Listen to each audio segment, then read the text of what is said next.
get started on our peppers and sausage. It won't take long to fry this up. Basically, we're going to fry up some sausages. We're going to saute some peppers and onions. We're going to add our sauce, let it simmer, and it will be ready to eat.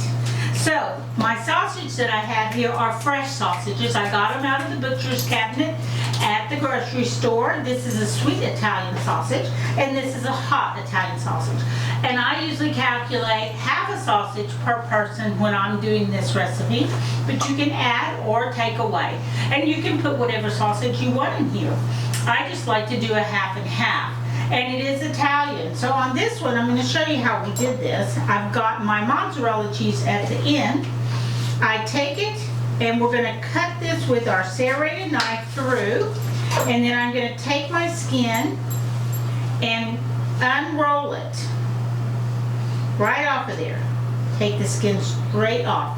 Actually, my little sister Lynn taught me how to do this many years ago. Set that aside. I don't want that. And remember, this is raw. This is fresh. It's never been cooked. And then I'm going to cut these into like bite size. I'm not trying to make meatballs or perfect little rounds. They're just going to go in the skillet just like that, and they're going to start frying in the olive oil. So there's that, ready to go. And we're going to cut these up, and I'm just going to show you. I've already cut these. I have a green pepper, red pepper. I have a yellow pepper. You can use whatever you like. And I cut them, the core out. And then I just kind of stack them like so. And then I go straight down to get my little slices. And I just leave them a little bit thick because I don't want them to be too soft. I want to still have some crunch to them. Like that one might be a little big, so I might cut that one in half. But you can make them the size you want. The one thing I don't ever do is make them in little diced squares. I usually always keep them nice and long and slender. And there we go. And then the same with my onion. So this is a yellow onion, and I do like a lot of onion with my peppers. So this is a whole onion. It's not a large one, as you can see, but I'm going to turn it on. I cut it in half this way, lay it on its flat, and then I'm just going to go in just like this, all the way through to the other side. Now I'm also going to put in 3 large garlic cloves chopped.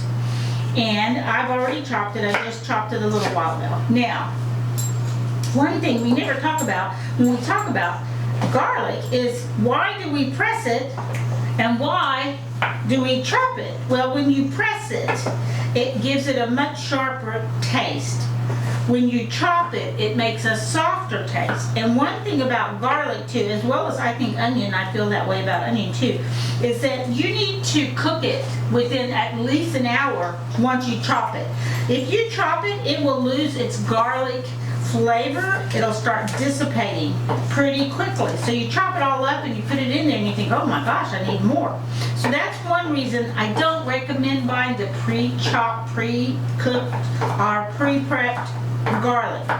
Chop it up. It doesn't take long. Put it in a press, whatever, but do it right before you cook it so you have it. All right, we're ready to go. Here's our marinara sauce. This is the one we made a few weeks ago. We have a video for it. And I've taken it out of the freezer. It's ready to go. All I have to do is put it in there, but I am going to add some diced tomatoes to go with it.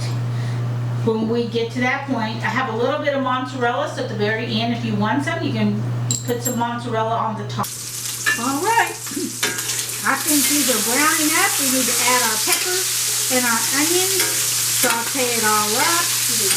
I said I wasn't going to take any of this oil out, but I may take some of it out.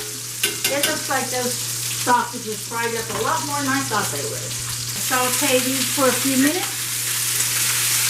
Then we're going to add our marinara and 2 cans diced tomatoes. And we're just going to let it simmer.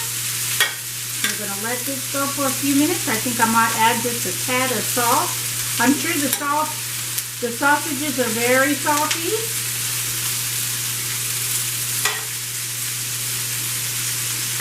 But I think I will add some salt and just a little bit of pepper, just for good measure.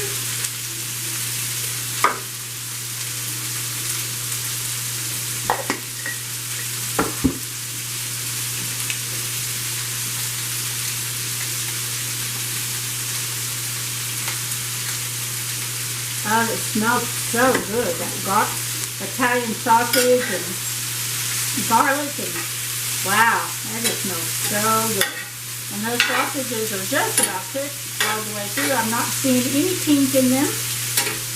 And our onion is starting to turn soft, and so are our peppers. So we're just going to let this go for a few more minutes. And then we are going to add in it our sauce. Now I will say this sauce is very thick.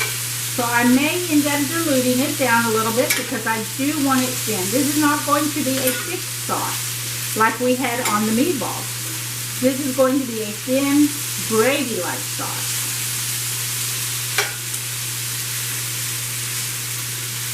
And we can add some wine to it or stock to help it cook down a little bit. There we go. Alright, we're going to just let that sit for a minute. Okay, I think we're ready to put some sauce in there. Those onions and garlic have sauteed up really well. They're not totally soft, but they're not crispy, crunchy, raw either. So I think we're good. And here we go, in with our sauce. And then I have some water and some wine over here that we will use to dilute it to get it to the consistency we want.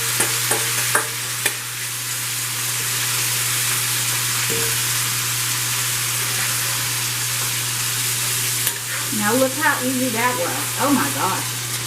But remember, we already had our marinara ready to go. Now you can use jar marinara if you want. That will be just fine if you have your favorite one you like.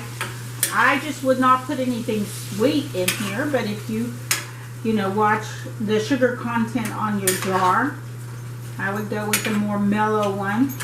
You can do spicy or more whatever. Now see, that's kind of thick, so I'm thinking we're going to add just a little bit of wine.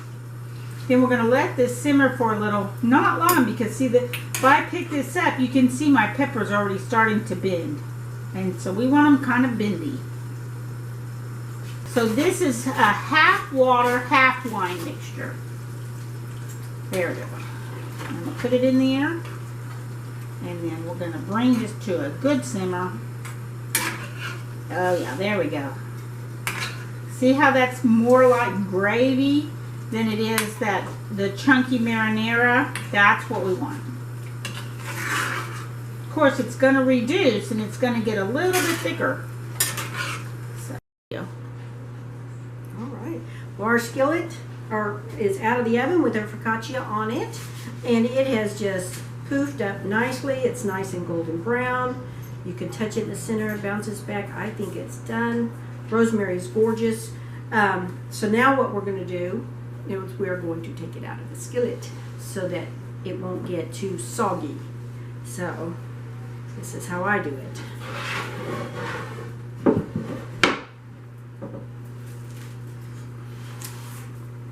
That looks excellent. Mm-hmm. Wow.